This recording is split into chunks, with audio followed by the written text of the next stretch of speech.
Ya maeneo tofauti. Ndio yule kijana ambaye aliiba simu anafuatwa pale, lakini kijana ni kama amekaza mwendo na amemlemea yule afisa. Ndio yule kijana mwenyewe anakamatwa.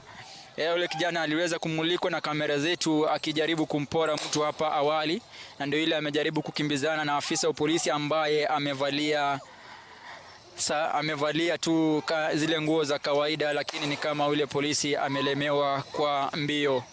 Sasa hivi tu polisi wanajaribu kukabiliana na hawa vijana hapa, na pia kumwarifu tu mtazamaji ni kwamba barabara ya Roysambu tayari imefungwa na wale vijana ambao walikuwa wamezua vurugu, na wakaanza kurusha magari ambayo yalikuwa yakipita katika barabara hii ya Thika Road, wakirusha yale magari mawe na pia wakijaribu kuwavamia maafisa wa polisi. Barabara ile ya Thika Road maeneo ya Roysambu, hawa vijana pia wameweka mawe katikati ya barabara na kuifunga ile barabara isiweze kupitika. Awali tulipokuwa hapo, polisi walikuwa wameanza juhudi za kujaribu kutoa yale mawe barabarani, na hapa Githurai naona tu ni mlio wa risasi unatawala anga, na polisi wanaendelea kukabiliana na vijana ambao walikuwa wamefika katika eneo hili na kuleta rabsha, kufunga barabara na kuanza kuwapora watu.